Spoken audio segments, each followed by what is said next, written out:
They handed me a legal pad with my name at the top and my entire future written underneath it, in someone else's handwriting. That is how I found out my mother-in-law had already decided I would be quitting my six-figure career to become her full-time, unpaid housekeeper. I did not scream. I did not cry. I picked up a pen from a kitchen drawer, slid it across the table to my husband, and said 4 words that ended his mother's plan before it ever started. If you have ever been the reliable one in your family, the one everybody quietly assumes will sacrifice everything so nobody else has to, stay until the end, because what I did next is the part people ask me to repeat. And if a story like this ever helps you find your own spine, do me a favor, like it, share it with the one person in your life who always says yes when they should say no, and subscribe, because there are more stories exactly like mine coming. My name is Renata. I was 47 years old, married 18 years, and I ran supply chain operations for a hospital network that served 4 counties. I want you to remember that job, because by the end of this story, you'll understand it wasn't really about the paycheck. It was about the only part of my life nobody else had their fingerprints on. It started on an ordinary Sunday, the kind where nothing is supposed to happen. My husband's family gathered the way we always did, at his mother Delphine's house, around a table that smelled like rosemary chicken and candle wax. Delphine had been a widow for exactly 49 days. Her husband, Arthur, had been sick a long time before he passed, and I had helped care for him more than anyone, more than his own children, if I'm honest, though I never once said it out loud until I had no choice. Delphine sat at the head of the table that day, looking smaller than she used to, and for a moment I felt only sympathy for her. Grief does strange things to people. It makes them frightened, and frightened people grab whatever feels steady. I understood that.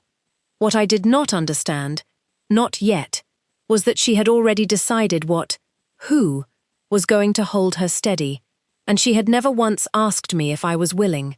She reached under her chair and set a yellow legal pad beside my plate, the way you'd set down a dinner check. At the top, in her careful cursive, it read, Renata's weekly schedule. Monday, groceries and pharmacy. Tuesday, laundry and house cleaning. Wednesday, medical appointments. Thursday, meal preparation for the week. Friday, errands, mail, bills. I read it twice, waiting for the joke that never came. You'll need to give your notice at work, she said, not looking up from her plate. 2 weeks should be plenty of time for them to find someone. Nobody at that table looked surprised. That was the detail that told me everything. My husband, Marcus, stared at his food like it had personally wronged him. His brother Theo suddenly needed both hands for his glass of tea. His sister Priya became fascinated with a green bean. This wasn't a spontaneous idea Delphine had dreamed up between the salad and the entree. This was a plan with a meeting I had not been invited to. I set my fork down slowly, the way you set down something you're afraid you might throw. I'm sorry, I said. You want me to quit my job? Delphine sighed, like I was the unreasonable one at the table. Your father-in-law is gone, Renata. I am alone in this house. Somebody has to help me, and it might as well be organized. This is 5 days a week, I said, tapping the page. You do understand. That's a full-time job. That's rather comforting to hear you say, she said dryly, since it means you already know how to do it well. I turned to Marcus. My husband, the man who was supposed to be my partner in this life, not a silent witness to his mother handing away my career like a hand-me-down coat. Marcus, say something. He finally looked up. Mum just needs help. Help, I repeated. She's alone now. Somebody has to step up. There it was. Not we need to figure this out together. Not what do you think, Renata. Just somebody, and everyone at that table already knew exactly who somebody meant, because I had spent 18 years training them to believe it. I looked at Theo, 51, healthy, 35 minutes away. What about you? I'm on the road half the week for work, he said, wiping his mouth like the conversation was already over. I looked at Priya. She had a defensive little shrug, loaded, before I even finished my sentence. I have the kids. Her kids were 15 and 17. One of them had a driver's license. I looked back at Marcus. And you? You know what my schedule is like. I laughed, not because anything was funny, but because the alternative was screaming. I have a schedule too. Delphine leaned back in her chair, arms folded, the picture of a woman who believed she'd already won. Yes, Renata, we know you work. The way she said work made it sound like a hobby, like I dabbled, like I hadn't spent 2 decades building a career that let us buy a house, fund 2 retirement accounts, and take vacations his family enjoyed every summer without ever asking who paid for the flights. I don't just work, Delphine, I said. I run logistics for 4 hospitals. I manage a 9-figure supply budget. People's medication and surgical equipment move because of decisions I make every single day. I know what you do, Marcus muttered. Do you? I said. Because everyone at this table just explained, in detail, exactly why their time is too valuable to give up. And apparently mine is the only time sitting on the table, waiting to be reassigned. Delphine's mouth thinned into a hard line. You're taking this personally. You wrote my name on a schedule, I said. How else was I supposed to take it? Across the table, Theo's wife, Odette, kept her eyes down, but I saw the corner of her mouth twitch, the specific twitch of a woman who has survived this family for a long time and knows exactly how these dinners end. Delphine noticed it too. This isn't funny, she snapped. I agree completely, I said, and picked the legal pad back up. You want me to quit a career that pays me $120,000 a year so I can grocery shop for you, clean your house, drive you to appointments, cook your meals, do your laundry, and manage your bills. Money isn't everything, Delphine said. I know, I said.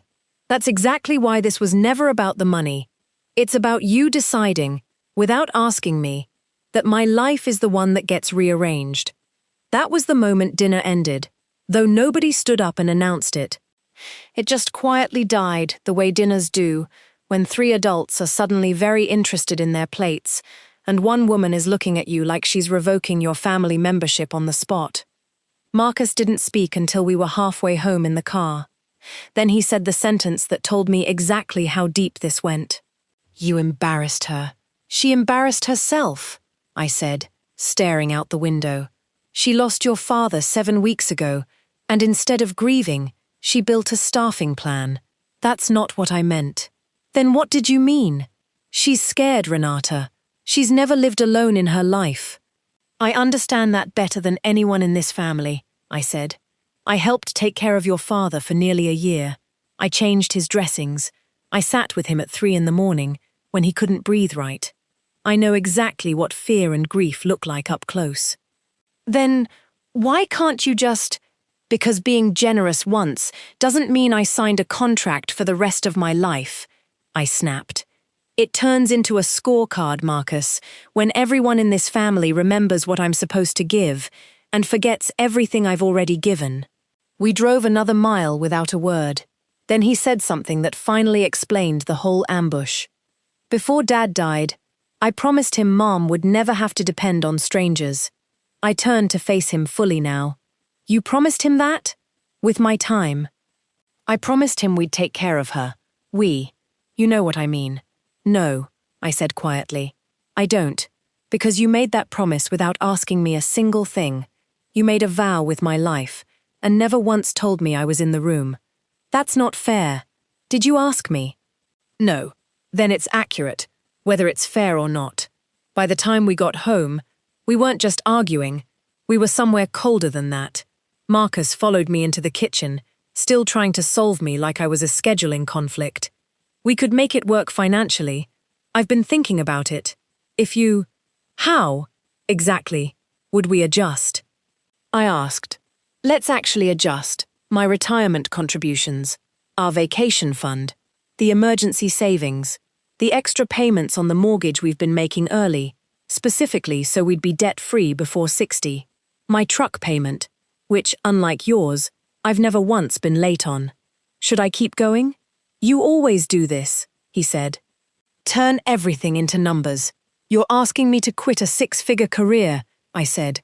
The numbers walked into this conversation on their own. I didn't invite them.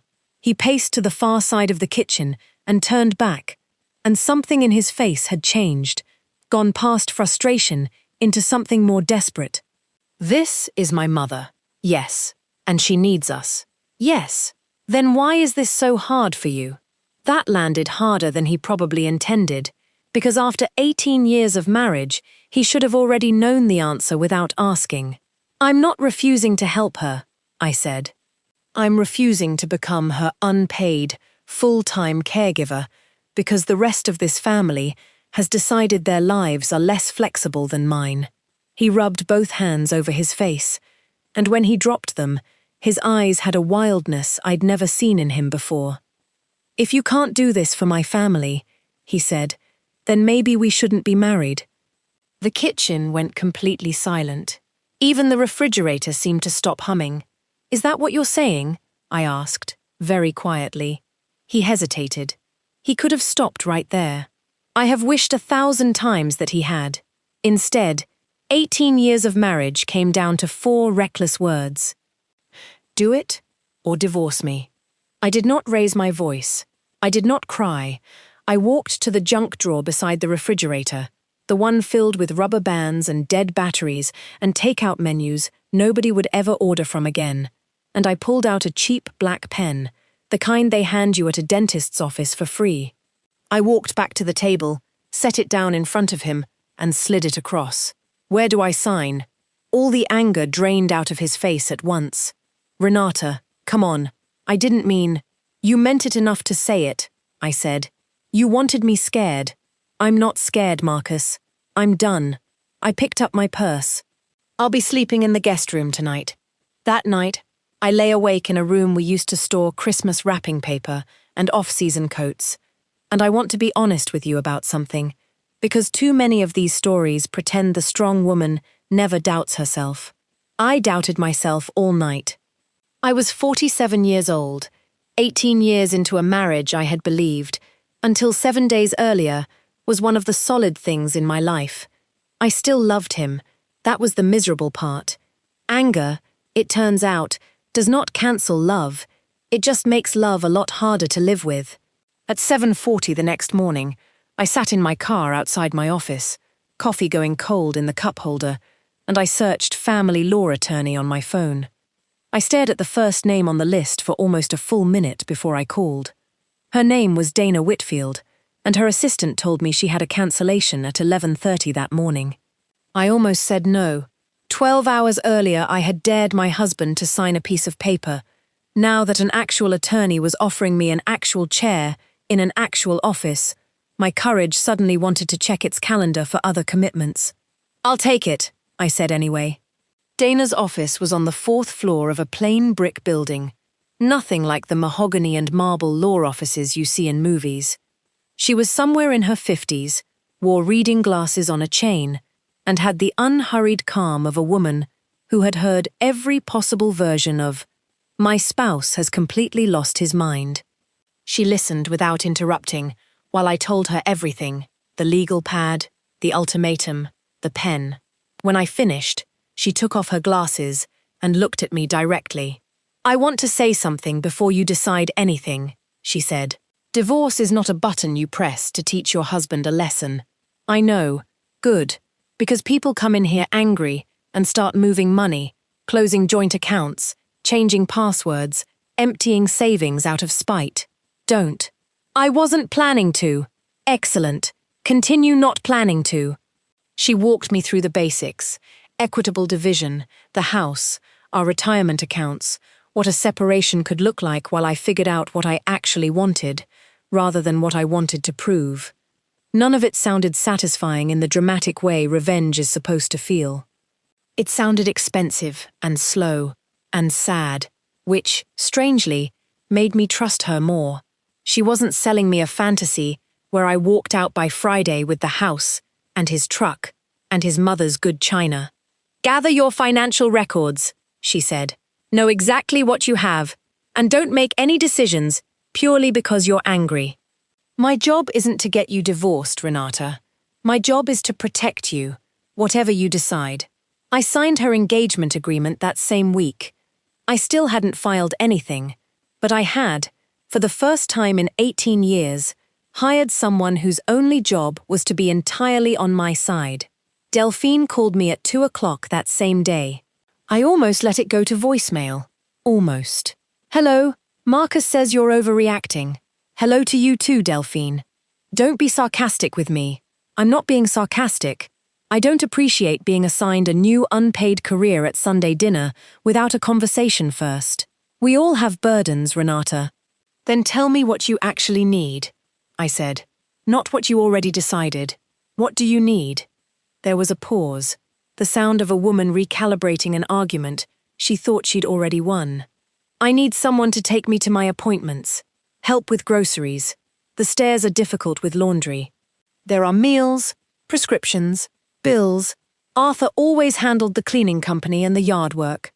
That's a job description, I said. Family doesn't invoice family, Delphine.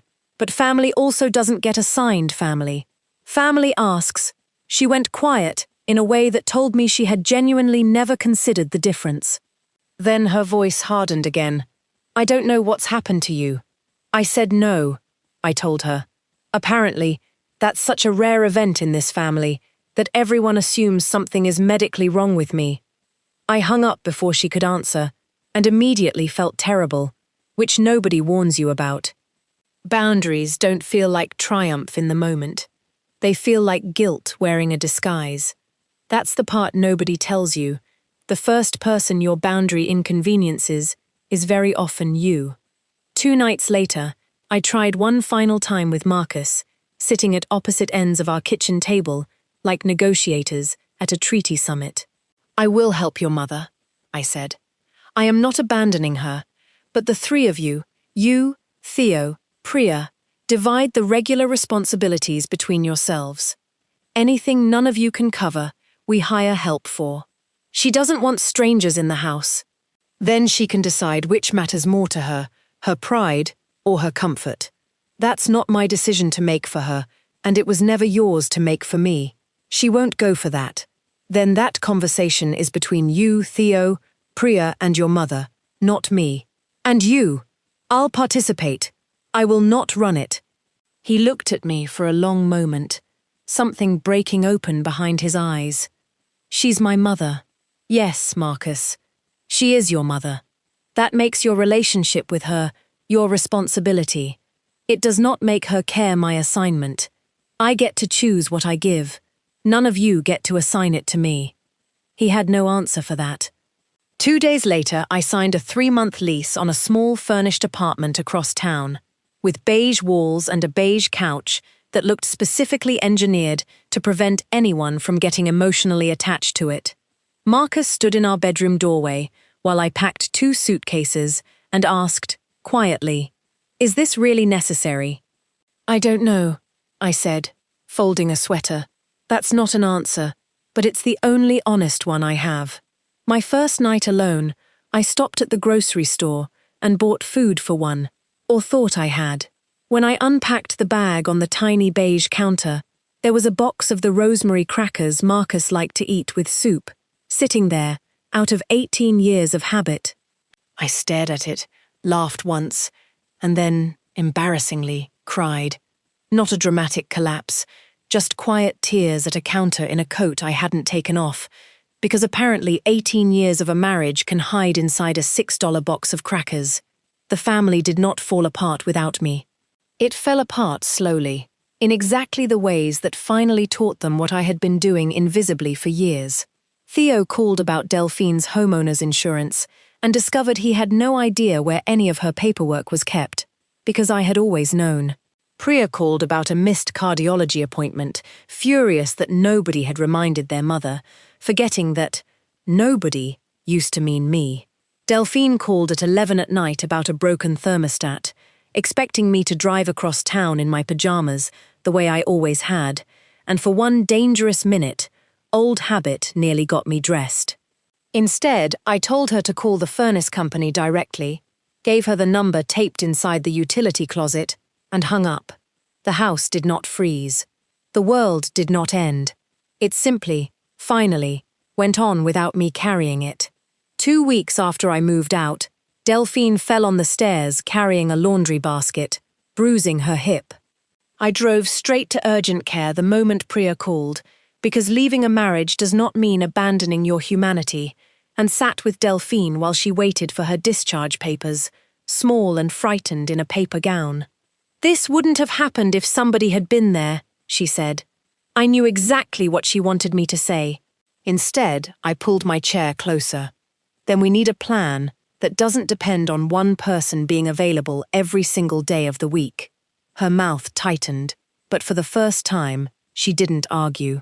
That Friday, the whole family gathered at her house, called there by Theo's blunt group text. "We're settling this, once and for all." I brought a folder. Inside were printouts I had researched over 3 sleepless nights: medical transportation services, grocery and prescription delivery, weekly housekeeping, a companion care service for a few mornings a week, and a wearable emergency response system. I handed copies to Theo, Priya, and Marcus.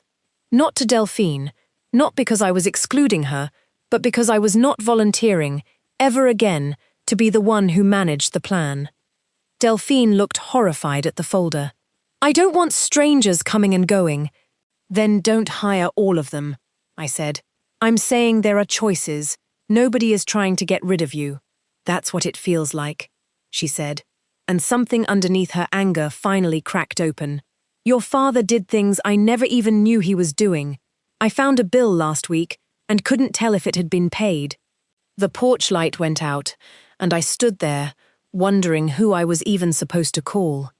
She looked around her own living room like a stranger in it. At night, "This house sounds different now." Nobody laughed. She looked directly at me. "You always knew what to do. Then you could have asked me," I said gently. "You didn't ask, you assigned. We didn't fix everything that night, but we redistributed it. Theo took over the house and insurance matters. Priya took medical scheduling.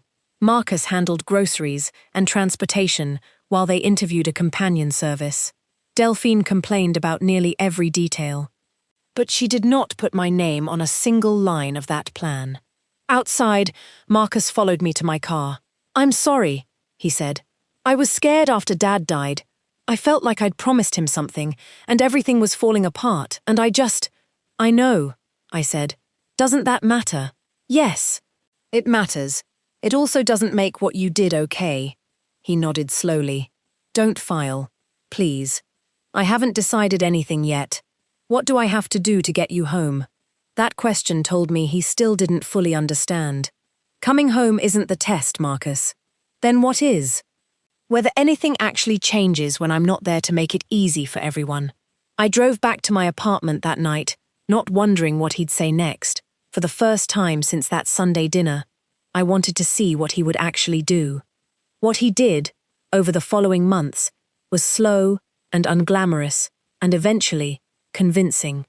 He started seeing a counselor without turning it into a performance. He began handling appointments and errands himself instead of defaulting to my number the second something went wrong. And when he did slip, calling me out of old habit, he caught himself mid-sentence more and more often.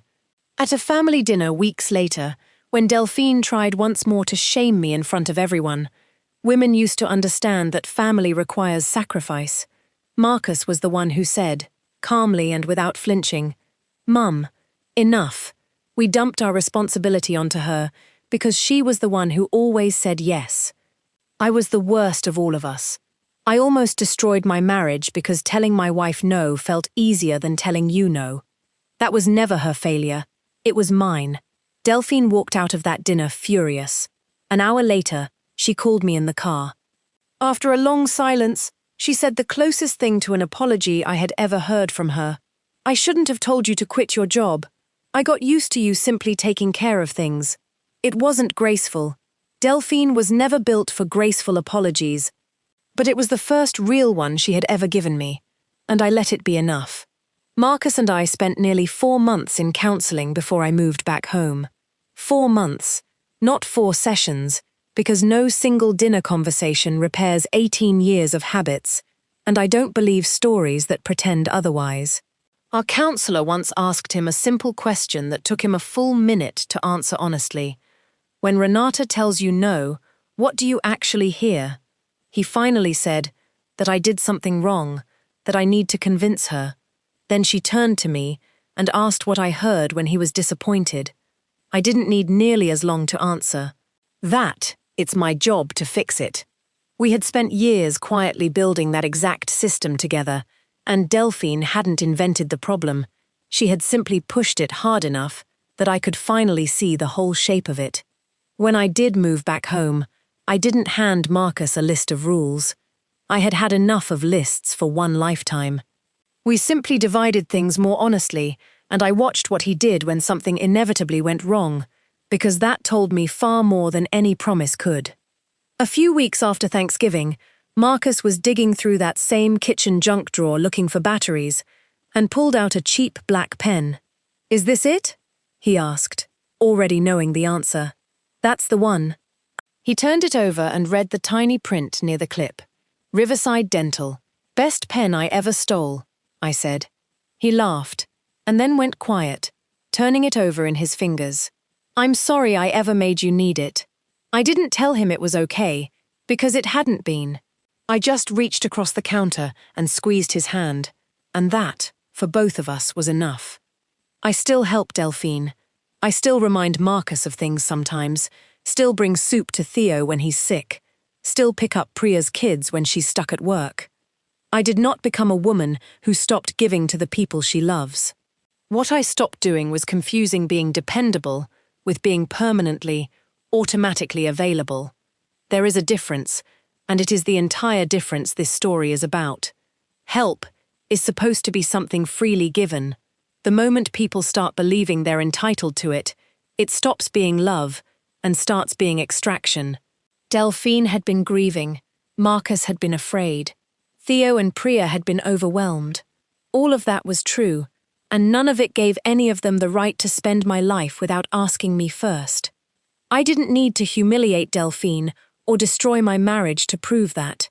I needed them to understand that loving me does not grant anyone authority over me. And if I'm honest, I needed to fully understand that myself, because I had spent 18 years quietly teaching everyone around me the opposite lesson. That night in our kitchen, my husband thought he was giving me an ultimatum. He expected me to fold, the way I always had.